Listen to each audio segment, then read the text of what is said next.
America just acknowledged the one-year anniversary of the Dobbs decision, which struck down Roe v. Wade after 49 excruciating years. We acknowledged it. Some of us celebrated it. I celebrated it. It was also a reminder that this is the week. This is the week where the biggest Supreme Court decisions that have been made in this session will be released. And if you're a Supreme Court watcher, today is sort of the last calm day before a very hectic week. So we're happy to grab Carrie Severino, president of Judicial Crisis Network, who is a Supreme Court watcher. And I know that you're waiting every day around 10 a.m. You're just, okay, what do we got? And it looks like we're going to wait. But what are you waiting for in particular here, Carrie?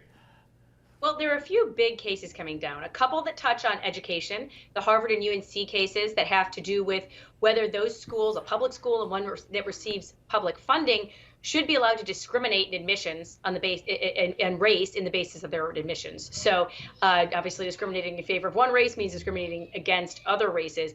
And so that they're going to decide that. President Biden's student loan forgiveness plan that kind of try to shoehorn his policy goals into a law that was never designed for that. The Supreme Court's going to weigh in on that. And then two cases on religious freedom. One having to do with Lori Smith, a web designer who wants to be able to do custom designs for wedding websites, but doesn't want to be forced to do that for weddings that she has a religious opposition to.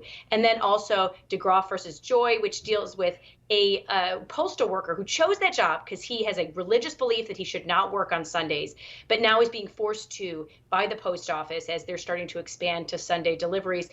They're refusing to give him a religious exemption to not have to violate his conscience. Okay, so those are the big four coming down the pike. And based on everyone's reaction after these arguments were first made months ago, it's such a maddening process to have these first in the news several months ago, 6 months ago, 7 months ago, and then now having to wait for these decisions. But most observers thought that the 6-3 conservative ratioed court pretty much fell down on the conservative side of all four of those big issues. Are you in that camp, or are you sort of shaken up over the racial districting case that came down 2 weeks ago?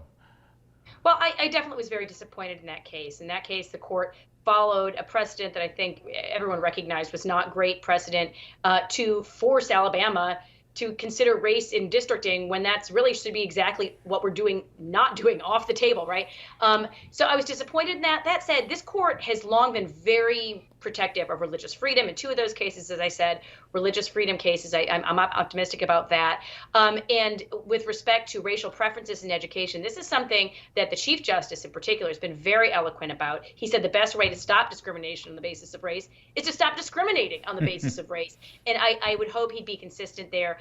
In terms of the student loan case, well, the court seemed overwhelmingly clear that what President Biden's attempting to do here is not lawful. There is still the open question whether they will agree that the people bringing this particular case and this particular round of litigation are the right parties.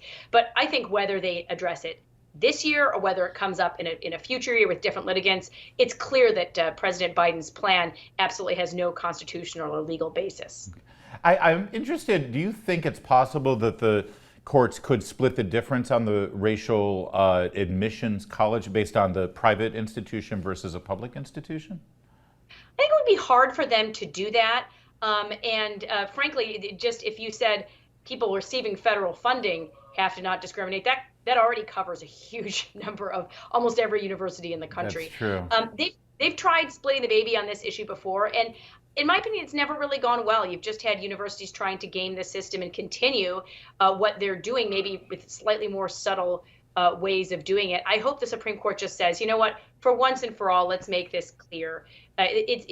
No one should be discriminating on the basis of someone's skin color to let them in or out, whether they think they're helping one person or another. They're hurting other groups. Asian Americans have a very difficult time here, and I think they haven't been heard from as much in these issues and considered. I'm glad they're finally having a voice in this case. Yeah, thank you for pointing that out. The actual plaintiffs in both of these discrimination cases are Asian Americans who are being discriminated against because it's claimed that they're overrepresented, which means, they've worked their tails off and they've qualified, but solely because of their racial makeup, they're denied entry. There's also public secondary schools, one famously here in Fairfax, Virginia, in Northern Virginia, a DC suburb, Thomas Jefferson High School. They've sort of adopted policies like this.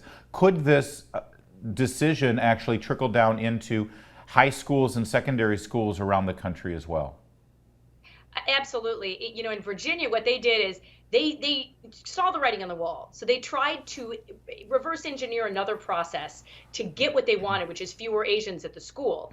But they didn't do it through explicitly racial means. But, our country has dealt with those kinds of things before. And after Reconstruction, the 15th Amendment says that blacks have the right to vote. But there were people who tried workarounds. They had grandfather clauses. They had poll taxes, whatever they could do to try to engineer that result without mentioning race out and out. We know that that is not permissible either. And so I hope that, after this case, it'll probably have to trickle down for a while. But if Thomas Jefferson keeps on attempting to make an end run around this system, I hope the Supreme Court gives them a clear answer that that's not allowed either. It's just so mind-boggling and jarring to the ear to hear you say, and it's the fact to state that their goal was to have fewer Asians at the school, and they found a workaround.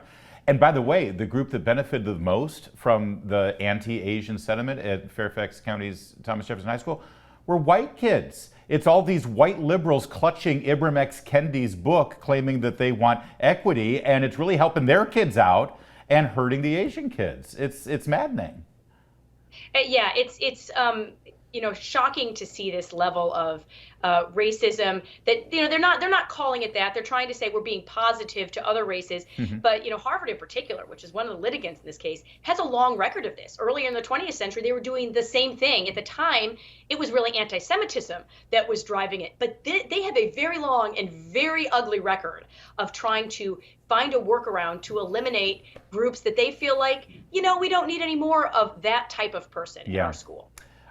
Justice Samuel Alito wrote the Dobbs decision. As I mentioned at the beginning of this segment, we're acknowledging and celebrating, yes, the one-year anniversary of this remarkable decision. There has been just a full court attack on this man's integrity. Personally, all of these so-called investigative pieces showing some level of corruption or improper financial dealings, none of it has stuck. But Carrie, I'd love for you to comment on how they've targeted this man because of this decision and have made his life hell this year. Absolutely. This is what's really going on, as you correctly identify, is not that Justice Alito has done anything differently than any of the other justices, or that he's done anything incorrect. Nothing they've even alleged. It violates any rule, violates the court's ethics procedures, which, there's also this fake idea going around the court doesn't follow any ethics rules. It absolutely does. It has disclosure requirements. It has recusal requirements. It follows them. They're trying to create a new standard. And then they're trying to selectively apply it to conservative justices. So it's Justice Alito. They've gone after Justice Thomas. There was a recent, laughably insane piece about Justice Barrett complaining that, of course, she sold her house because she had to move to D.C. and claiming that she sold it to a religious freedom group, which wasn't even true.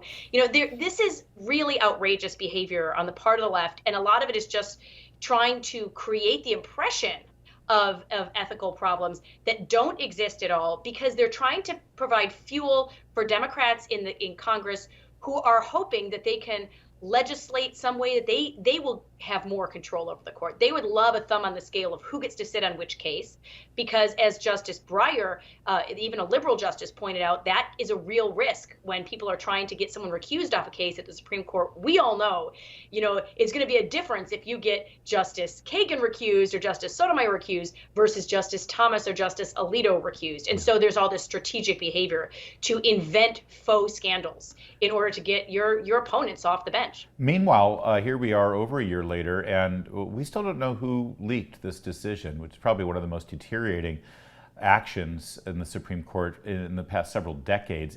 Will we ever know precisely who did this? At this point, I don't think we will know any time in the near future. I've often said we'll probably find out about the leaker when they get a book deal and try to go for a New York Times bestseller with a tell-all about it.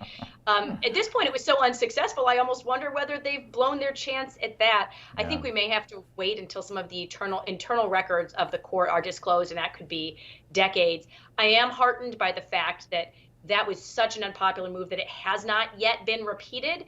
I hope that the court can regain the internal trust and confidence between the clerks and the justices after that just immense act of betrayal. Well, Carrie Severino, happy Dobbs anniversary, and take a deep breath and get ready. The next 4 days are going to be go time, and I know you're going to be very busy. Appreciate you carving out some time for us tonight. More to come on O'Connor Tonight.